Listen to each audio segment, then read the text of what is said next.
I'm Sarah Kimmel. I'm the VP of Research here at CLO. Many of you, I would hazard a guess that almost all of you have at some point received an invitation from me to participate in research for CLO over the last 6 years. And today I'm going to share with you the results of the most recent and certainly one of the more ambitious research projects that we've ever undertaken here at CLO. So since I started here, there have been questions that I get asked every single year about the role of the CLO, and questions that nobody seems to have the answers to. And usually when people reach out to ask me these questions, I have to say, well, okay, I don't really know the answer. Here's the closest I've got. Or here's what I heard in another study 4 years ago. And some of these questions are, how many CLOs have the title of CLO, right? How many CLOs are actually CLOs? How long does it take someone to become a CLO? What's the common career path of a CLO? Who do most CLOs report to, right? What metrics are used to assess the job performance of a CLO? And what do CLOs do when they stop being CLOs? Lately, there have also been a lot of questions popping up about where the role is going. Are CLOs getting that seat at the table? Or is the role kind of fading away, right? Is talent management eating the learning function? Or is the CLO eating talent management? Are competencies for the role of the CLO changing? What about the next generation of CLOs? Is there a pipeline? Is it healthy? Are they different at all from the CLOs who've come before? So about 5 months ago, the management team at CLO, we were discussing a lot of these questions. And we realized that those speculation on almost all of these questions is rife. Credible information is almost nowhere to be found. And we also realized that we were probably one of the only organizations that was well positioned to get information about these questions. So I had spent the past 6 years researching the practices and trends of the learning function through our business intelligence board, through our awards like the Learning Elite and the Learning in Practice. But we didn't have a lot of information, as Mike said, on the role, and particularly those who hold the role. So this information, it's important for us, as we create content and events that are relevant for you, but it's even more important, I think, for you. As you navigate your career and develop yourselves into better CLOs and steward the learning function into the future amidst a lot of disruption and change. And I'd guess that many of you have been asking yourselves what you should be doing for your organization and for your own careers. And I hope that today I'll be able to shed a little bit of light into the darkness on some of these questions and start a substantive conversation about the changing role of the CLO. So let me tell you just a little bit about the research, and then I'll start sharing some of the insights and surprises that were waiting for us. So this research was conducted in July and August of this year. We sent a survey out to CLO subscribers at manager level and above that sorted participants into 3 groups. Those who currently manage the learning function, who shall henceforth be called CLOs, whether or not their title is actually CLO. Also, those who aspire to manage the learning function, and learning professionals who have no ambition whatsoever to be CLOs. So it was 3 surveys in one. One for all of you, one for those who want your job, and one for those who do not want your job. And all were asked different questions, but they were all asked how they see the role changing. We had 428 CLOs participate in the survey and 250 aspiring CLOs. We also had 95 learning professionals who did not want to be CLOs. And today I'm going to cover data mostly from the CLO group with a little bit of the aspiring CLO data. If you're interested in more information on the aspiring CLOs, everyone who attends Symposium receives the free report, the report on all of this data for free. So it's included in the app, and it will also be sent out to you tomorrow morning in the event newsletter. So keep an eye out for that. Okay. In case you're curious, I will tell you that group that does not want your job, there are generally two reasons why. Either they're pretty close to retirement already, or, and this is kind of an and/or they're learning experts of some kind who are very, very passionate about the thing that they are experts about. And they enjoy their jobs quite a lot, and they are not interested in taking on the executive role. So when we reported out the research, we decided to call them learning experts. Okay. So one myth about CLOs was confirmed by this research. Several were busted. But I'm going to start with the one that was confirmed, because I think perhaps we'll all be able to agree on this one. Learning people are different. And they're different from HR people. They're different from other executives.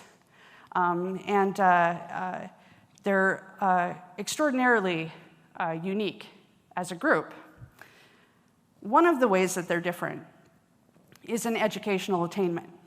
And perhaps it shouldn't be that much of a surprise. But CLOs are some extremely educated people.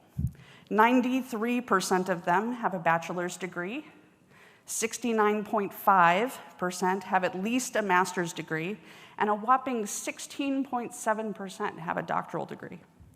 So it's a bit of an understatement to say that CLOs are educated people.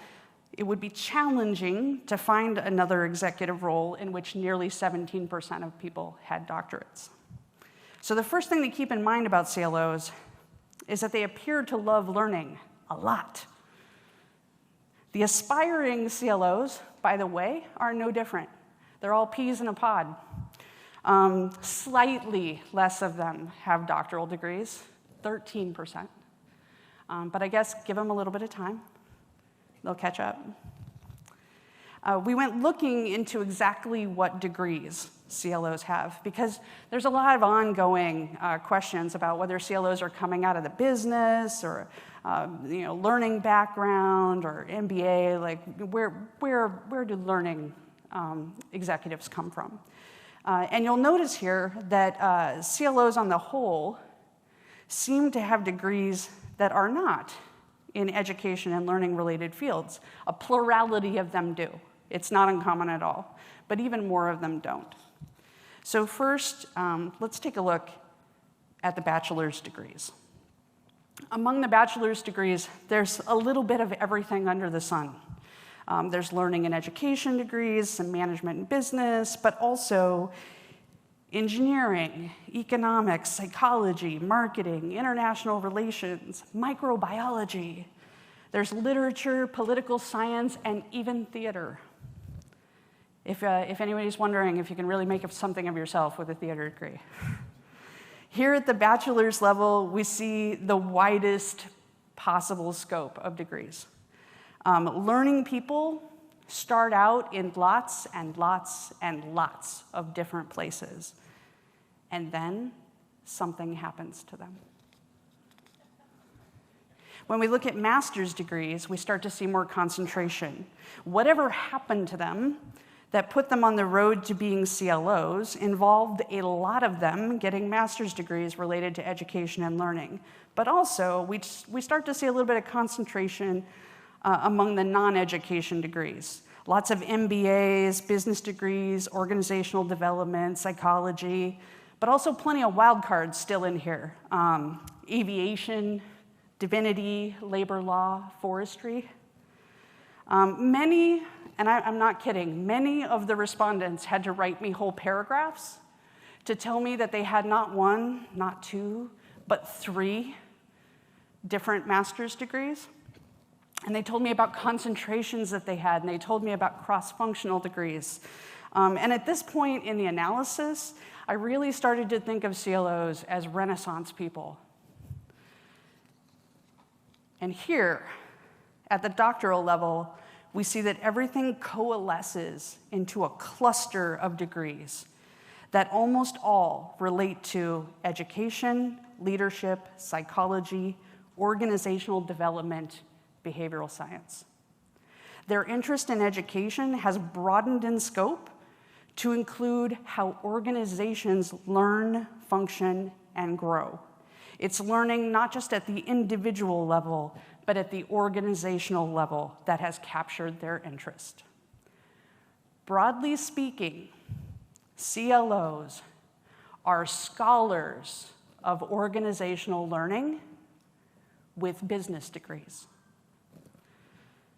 They are people who practice behavioral science inside of their organizations. So a lot of learning people do have a professional background in learning and development, but it's not a majority. Some of them are coming out of HR, general management, the line businesses, talent management, and here we are again with this very sizable other category. What's going on in there? And again, we see that Renaissance person tendency among the CLOs.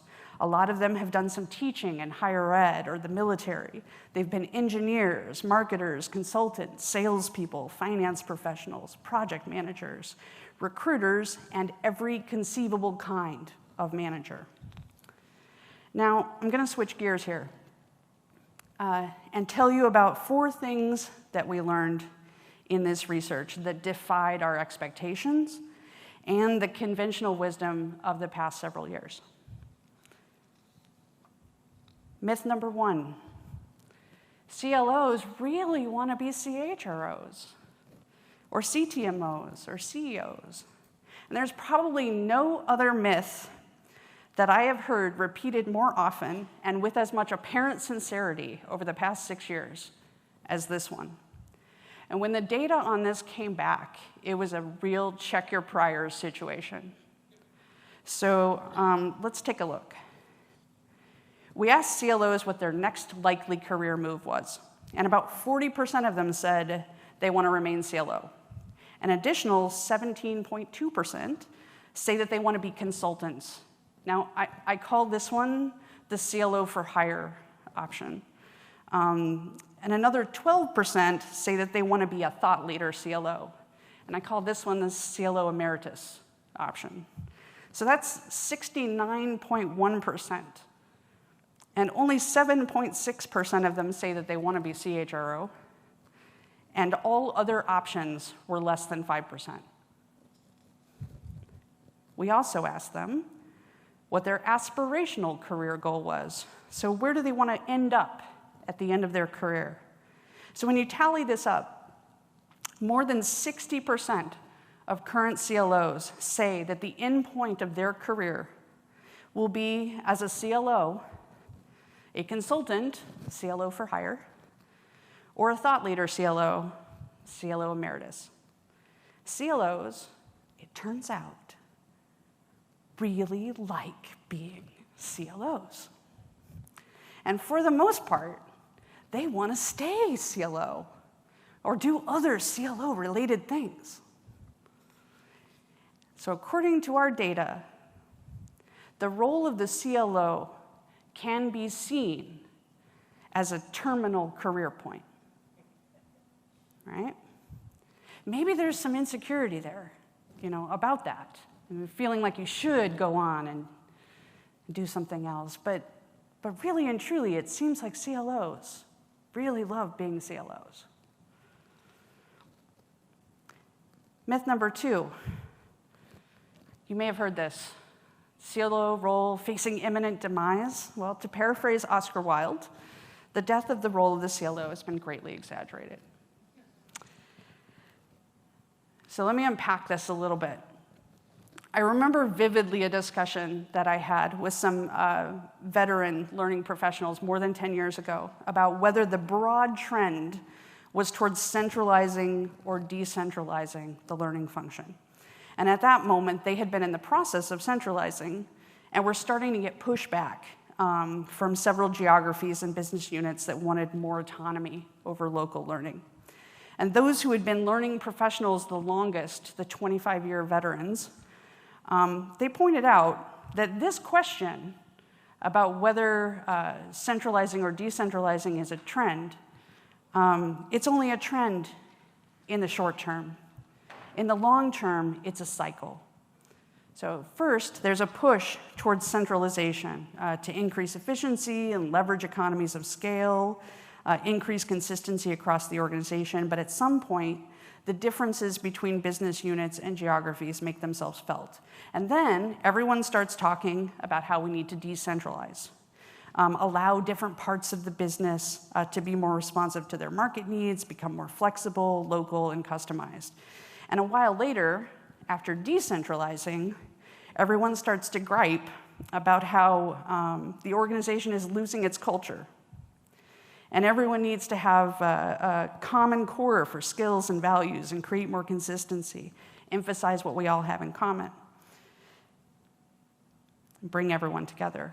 So the role of the CLO exists in the middle of this push and pull between the centralizing force for consistency and the decentralizing force for customization. What you see here is that overall, more organizations are centralizing than decentralizing at present. Right now, a little more than half of CLOs say that their learning function is centralized, and a little less than half say that their learning function is either decentralized or networked.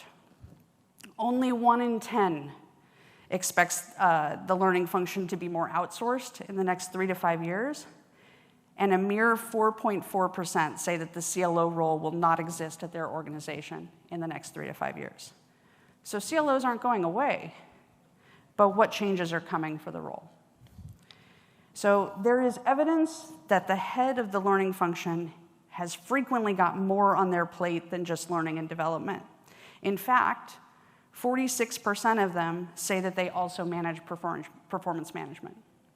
And 43% manage talent management. So about that question about which function is eating which. 1 in 4 has responsibility for recruiting. 1 in 5 heads up workforce planning, diversity inclusion, retention, HR, or compliance. So you might think that this is just at smaller organizations that the head of the learning function has to wear all these different hats. But that's not what the survey respondents tell us. Those top 2, performance management and talent management, are almost equally likely to fall on the CLO at organizations with less than 1,000 employees as they are at organizations with more than 5,000 employees. There are some differences. CLOs at larger organizations are only half as likely to manage recruiting, but they're more likely to manage diversity and inclusion. In fact, only 26.7% of CLOs at large companies say that there is no other function that they manage besides learning. At organizations with less than 1,000 employees, 15% say that they don't manage anything but learning. So it's true that smaller organizations are more likely to have the CLO managing additional functions, but it's not that big of a difference. The norm for organizations both large and small is for the CLO to have what we would call cross-functional responsibilities. Here's another way that the role of the CLO has been changing. It's fairly often that the learning function is asked to source learning solutions for the extended enterprise. Not just internal employees, but external partners, clients, customers, suppliers. And the other in this question can get pretty wild. Freelancers, the community at large, client prospects, board of directors, high school students. I bet you that one's a recruiting strategy. Would you have guessed that smaller organizations are 3 and 4 times more likely to deliver learning to their clients and customers? They are. But they're all, regardless of size, likely to deliver learning to external partners.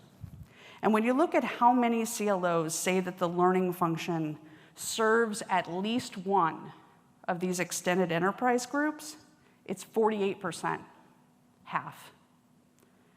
So taking a stab at interpretation here, I'd say that far from the CLO role dying, it's growing up. It's becoming more strategic, it's broadening out. It's getting involved in the many people-related challenges facing the business and widening the scope to deliver learning wherever it serves the business. 47% of current CLOs say that one of the top ways that the role of the CLO is changing is that learning audiences are expanding. It's the number 3 answer to how the role is changing. CLOs don't watch webinars, right? They have people, they have minions. Other people do that for them. From the moment I started this job, I've had numerous people tell me with absolute sincerity that CLOs don't go to webinars. They're too busy. But it turns out that not only do CLOs watch webinars, it is the number 1 way that they say they develop themselves.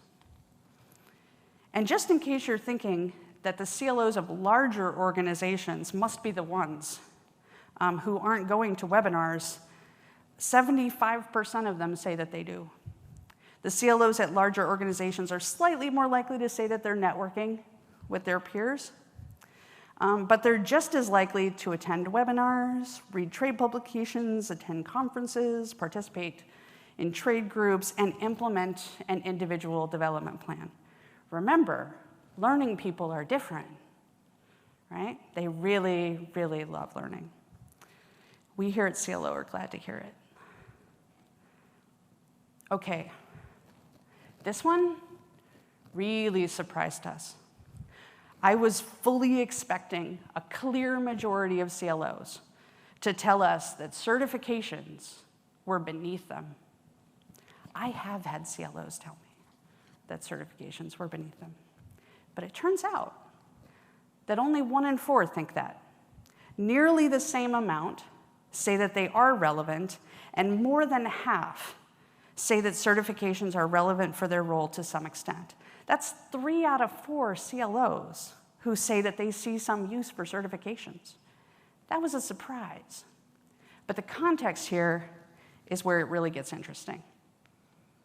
So about 46% say they don't have any additional certifications besides their many, many, many advanced degrees, right? But this means, however, that 54% of them do have some kind of certification. But what's also clear is that there is no one certification which has become the gold standard for the role, right? There's no certification that is very closely associated with the CLO role, not even instructional design or CPLP. And what's going on with that 34% in other? A wild variety of things. So there's some 360 and some Six Sigma in there. There's a bunch of coaching certificates, teacher trainer, organizational development, strategic workforce planning, multiple certifications related to measurement and assessment, psychometric tools. There's a CLO after my own heart. And my personal favorites, licensed marriage and family therapist, certified clergy, and the SAGE certification, which is a strategic advisor to government executives. You know, you never know what you're going to need to be a good CLO, right? And I think that might actually be the point here. It would appear that CLOs pursue certifications, like a lot of other people do, for functional skills that they need for the job. All right, going to switch gears again. I've talked about the 1 myth that was confirmed and the 4 myths that were busted. But now I want to dive in a little bit deeper and tell you some of the big ahas for us about the role of the CLO and how it's changing. So the degree to which CLOs need to practice influencing within their organization is a really big shock for them.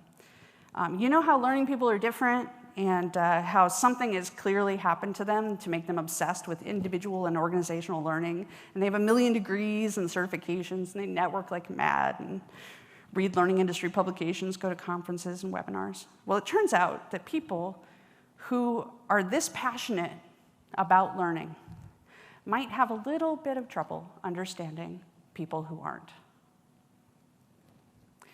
We asked CLOs what aspect of the role they felt least prepared for when they first started. And what they said was that they could barely believe how much they needed to convince people that learning was important, that it would help the business, that it wasn't just an expense, and that things that were utterly obvious to them did not appear to be obvious to other people. And that not only did they have to prove the worth of learning to senior management, but they frequently had to prove it to employees too. We asked CLOs what the most essential competencies are for their role, and the top answer is influencing. They are 18 percentage points more likely to say that influencing is an essential competency than learning methods and concepts. We also asked them what competencies they need to develop in the future for their role, and again, the top answer is influencing.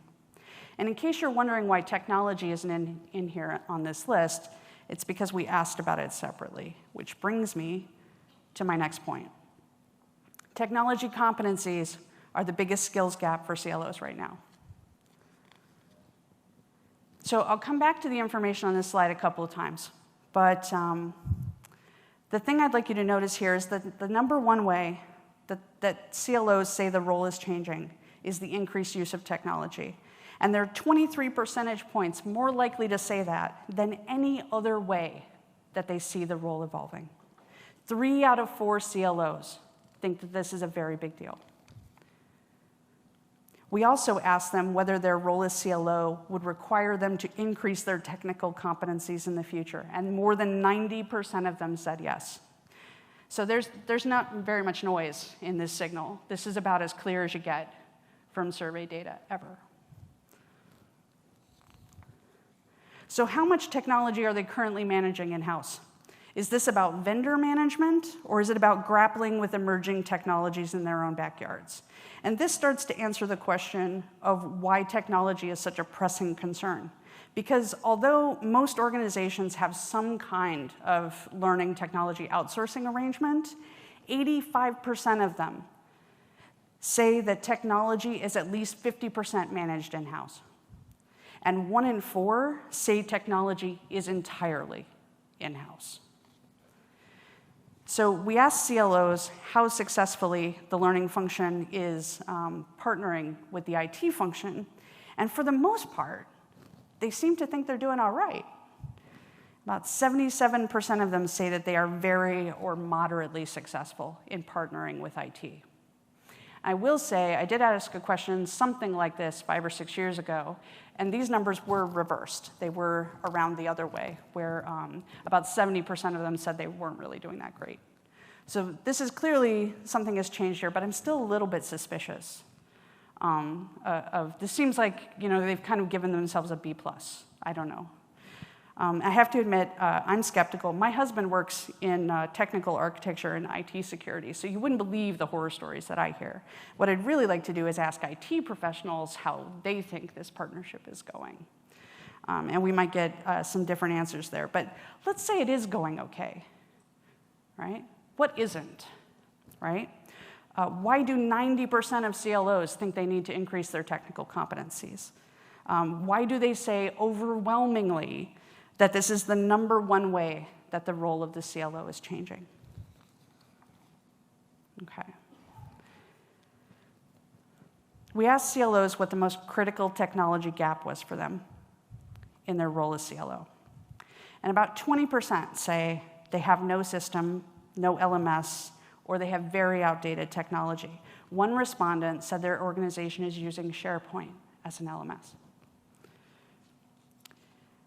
About 6% of them say that they're having some issues integrating technology platforms. So they're having some issues getting their platforms to talk to each other, to play nice, share data. Brings me to data analytics. Quite a lot of them said that they need improved data analytics capabilities. They need ways to do ROI. They need ways to share data with the business in order to solve performance issues. But when you get down into the story of it, a lot of them say that they're having a talent shortage. Everyone is saying that they're having a talent shortage for technical skills. But they want to get these skills on their team. They want to get these skills inside of their organizations. And they also say that the speed of change in technology has been so great. Things are changing so quickly that their teams can barely keep up. And just staying aware of what's coming and how it will impact the learning function can be a challenge. All right. Key finding number 3, finding mentors for being a CLO, kind of hard, right? Less than 40% of current CLOs say that they have mentors. And what about the next generation of CLOs? 45% of them say that they have mentors. Where do they find these mentors? For the most part, outside of their organizations or outside of their division. Suddenly, all of that obsession with peer networking starts to make a lot of sense. If you're at the top of the learning function or near the top of the learning function, how many people can help you? Maybe you need a mentor to help you learn the business or the industry or teach you how to lead. That might be, you might be able to find that. But what if you need someone who can give you advice about leading the learning function, about building a business case for learning that sways the CEO? How about transforming the organization's learning to be more strategic or to take learning global, roll out an LMS, deploy an organization-wide apprenticeship program? How many people can help you now? Are they even inside of your organization? Do you even know who they are? In most cases, CLOs and aspiring CLOs must get outside of their organizations in order to develop themselves.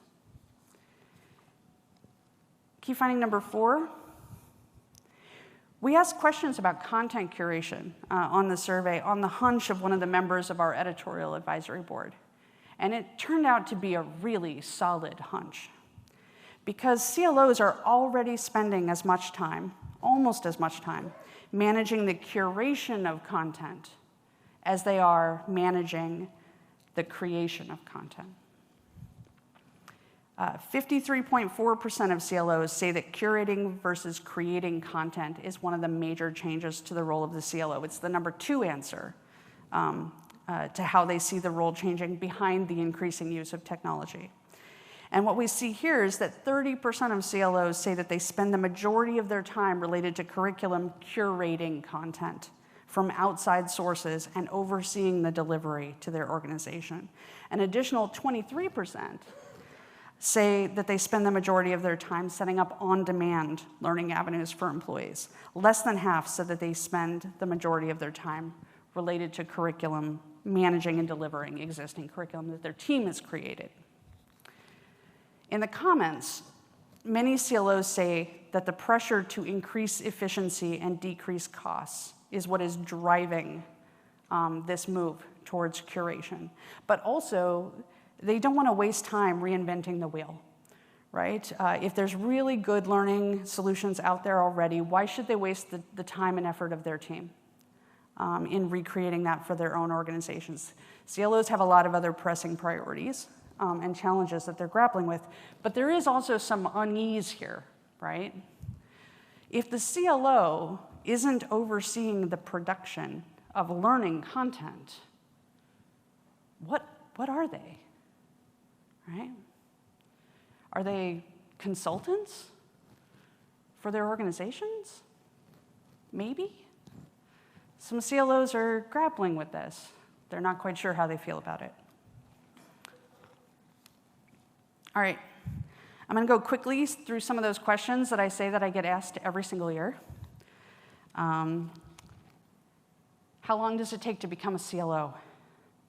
So respondent CLOs for the survey have managed the learning function an average of 9.2 years, and they have worked in learning and development an average of 18.3 years.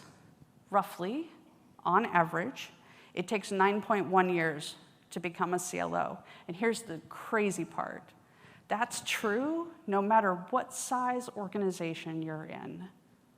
There would appear to be a path toward the role of the CLO for both smaller and larger organizations, and it would appear to take 9.1 years to get there.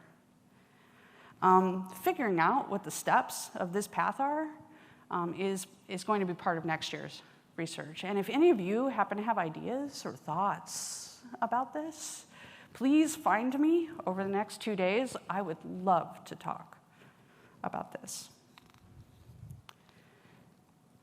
Who does the CLO report to?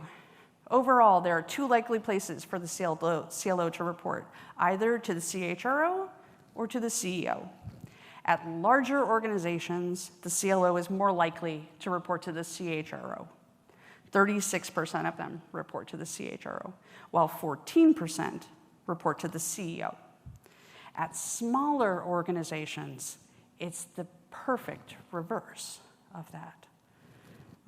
The CLO is more likely to report to the CEO, 36%, and only 13% to the CHRO.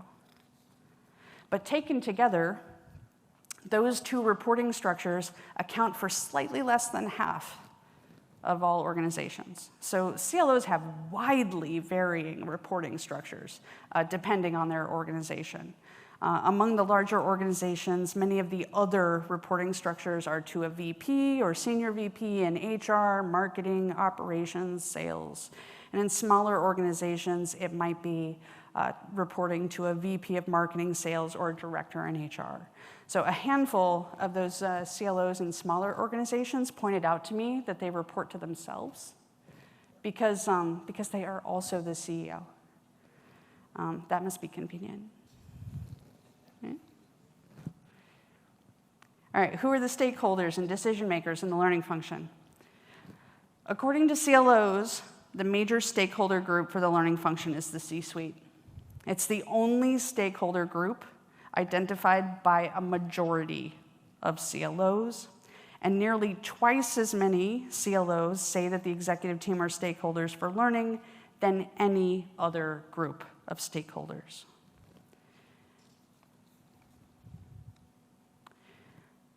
How many CLOs have the title of CLO? The single most common title for the person who manages the learning function is Director, Learning and Development. After that, Head of Learning and Development, Senior Manager L&D, then Chief Learning Officer. In larger organizations, you're more likely to get the CLO title, but it's still only 10%, even in organizations with more than 5,000 employees. But that does make it the number 2 answer behind Director, Learning and Development. In smaller organizations, it's only 3.5% who have the CLO title, while 13% have the Director, Learning and Development title, and a whopping 57% told us that their official title was something that we didn't even ask about. So there's a lot more variability in titles for the head of the learning function in the smaller organizations than there is in the larger organizations. What metrics are used to measure CLO performance? I want you to take a moment and try to digest this, that 69% of CLOs say that they are judged, a metric they are judged on is employee engagement. That's 7 out of 10. And I want you to also note that a lot of the metrics for measuring CLO performance are not entirely within the control of the CLO. It can be hard to tease out the contribution of learning to these outcomes. Employee engagement, plenty of studies out there will place the onus for engagement squarely on the immediate supervisor or on the work culture. Business impact could be affected by a lot of variables. Retention. I'm not saying that the learning function does not impact these outcomes. It clearly does. I've seen the evidence that it does. As a measurement expert, I am saying that these are really challenging metrics to be accountable for. And I have to admit that I wonder if using these metrics to measure your performance creates a little bit of unease for you. I mean, is it a little bit like being told that you're only going to get your allowance if your brother does his homework, right? Or is it even worse than that? You're only going to get a gold star if it's not raining today, right? So this is something that I'm going to be thinking about for next year's study, because I would like to dive into this a little bit more, and I would like to think about the performance model for CLOs, because maybe this is a little unreasonable. Maybe there's some thinking that should be done about how we're measuring the performance of CLOs. Okay, what's next? We had an extremely long list of challenges that we asked CLOs to tell us their priority level on. I've included the top 6 here, where about 50% or more of CLOs said that these challenges were a higher or medium priority for them. But one of the interesting things is that there were even more challenges in the group that a significant minority said that they were handling. CLOs seem to be solving for a lot of widely disparate problems simultaneously. But the most pressing challenge by far is gaps in specialized talent. It's rare, sorry, let me go back here. It's rare for anything to outstrip lack of budget. Lack of budget is almost always the #1 answer in any question it is included on as an answer choice. But it's extraordinarily rare for something to outstrip lack of budget by 19 percentage points. That almost never happens. So the gaps in specialized talent is definitely on the mind of CLOs. The talent shortage in the market right now, particularly in technology, but also in other areas, is of intense concern to them. In many cases, skills are just not out there to be hired, even away from competitors. And when the skills can't be bought or borrowed, organizations start thinking hard about how to build them. And the responsibility for building those skills falls naturally on the CLO. Other challenges that CLOs say are of concern to them: the aging workforce, disruptive technology that threatens the survival of their business, lack of leadership buy-in for learning, and the increasing demands for transparency and authenticity in the connected social media world. So what opportunities do CLOs see for learning at their organization? And we asked them what opportunities they see, and the #1 answer is using learning to improve work culture. This is followed by delivering learning more effectively and increasing measurement capabilities. Now, the puzzle of what this means can be solved by reflecting that #1 metric used for CLO performance is employee engagement. And employee engagement is increasingly seen as correlated to organizational culture. And when you're facing a talent shortage, it's more important than ever to retain the people that you have, and employee engagement is a strong indicator for retention. So if anyone is working on a model for how engagement, culture, and retention are connected, please come talk to me. I would love to have a conversation with you. All right. So I'm going to take you very quickly here through some qualitative analysis of the open comments on the survey. We had pages and pages and pages, and I wanted to at least, so that you could have this if you downloaded it later, to take a look at some of the comments from the CLOs in their own words about these topics.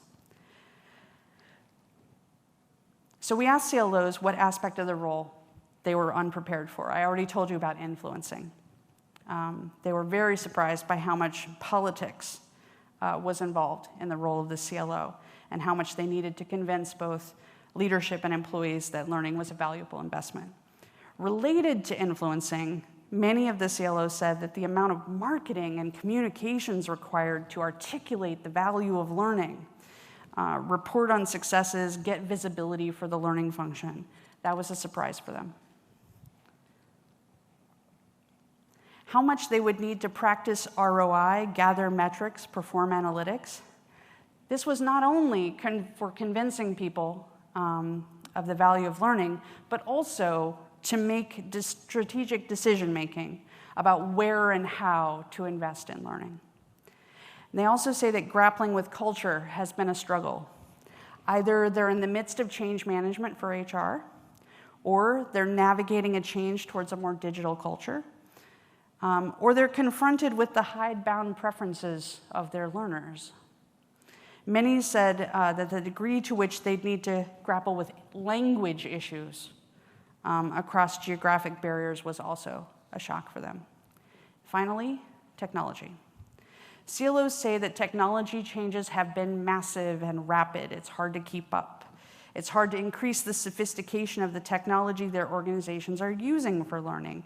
And most of all, it's really hard to look into the future and determine where the next technological curveball is coming from, and figure out what they'll need to do for their organizations and employees to adapt and take advantage of the opportunities that arise from that disruption.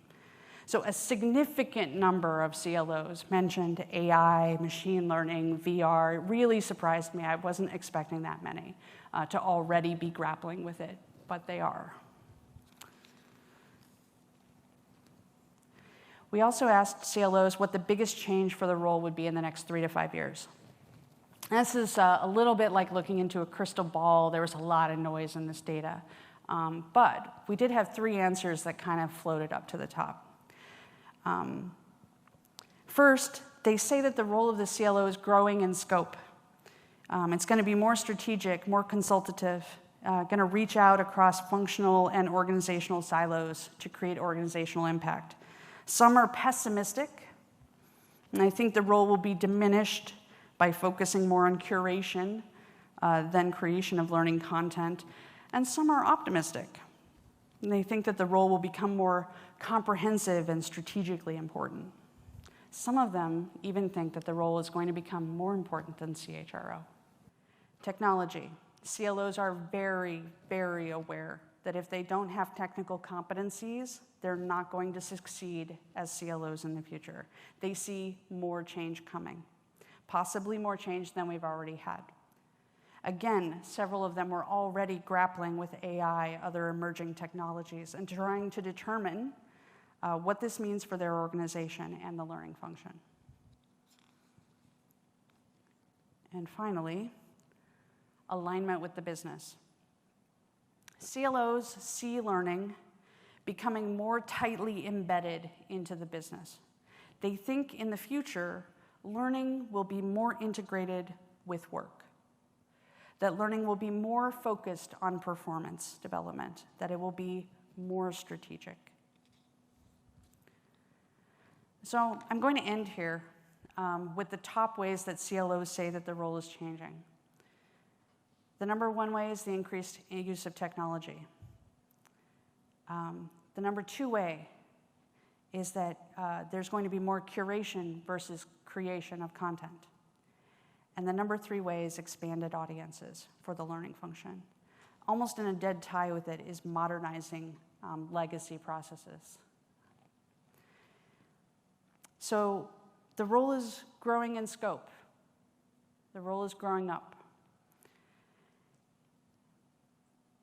We're going to do this study again next year.